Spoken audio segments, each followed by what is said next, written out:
এবার একই অনুষ্ঠানে দেখা গেল একই সঙ্গে দুই অভিনেত্রীকে, যাদেরকে কখনোই একই অনুষ্ঠানে দেখা সম্ভব নয়। তবে এই চ্যানেল এক করলেন এই দুই অভিনেত্রী। তারা হলো শবনম ইয়াসমিন বুবলী ও অপু বিশ্বাস। সর্বদা তাদের সম্পর্ক আদায় কাজকলা। তবে একই অনুষ্ঠানে ডেকে এবার সকলকে অবাক করলেন ঈদের অনুষ্ঠানে। তাদেরকে প্রশ্ন করা হলো মাকে নিয়ে। তবে সাকিবের মা না, বরং নিজেদের মাদের নিয়ে কেঁদে ফেললেন এবং প্রশংসায় ভরালেন তারা। শুনুন কি বলছে বুবলী অপু। কাকে অনুকরণ বা অনুসরণ করতে বেশি ভালো লাগে? ছোটবেলায় মাকে। তোমার মাকে? আমার মাকে।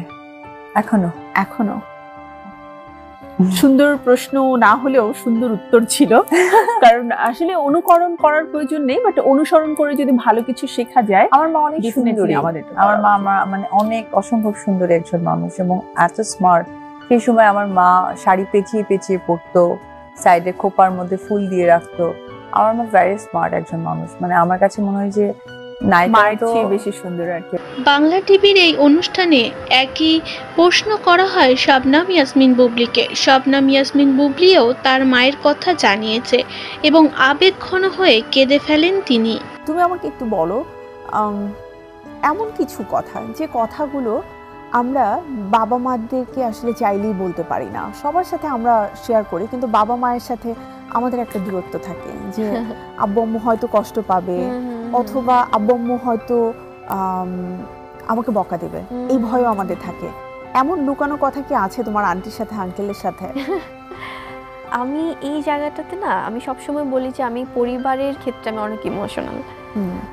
বাবা মা আলহামদুলিল্লাহ এখনো বেঁচে আছেন, সুস্থ আছেন।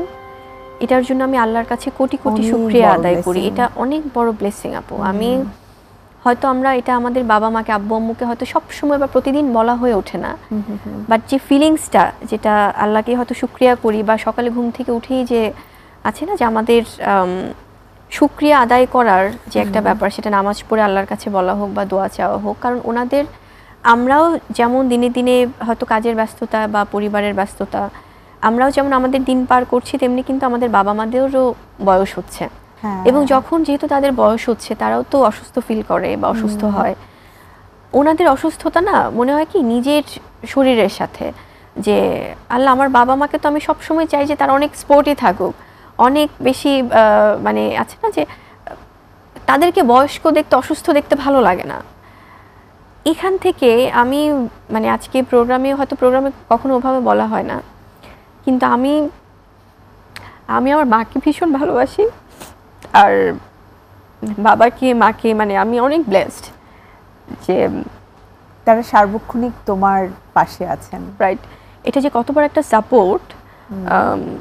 দিন শেষে যখন মনে হয় যে আমার মা আছে, আমার বাবা আছে, এবং অনেক সময় হয়তো আমরা অনেক কিছুর মধ্য দিয়ে যাই, কিন্তু কখনোই ওটা বুঝতে দিতে চাই না। চাই যে ওনারা ওনাদের জায়গায় যেন ভাবে যে না, আমাদের বাচ্চা বা আমাদের সন্তান ভালো আছে। মানে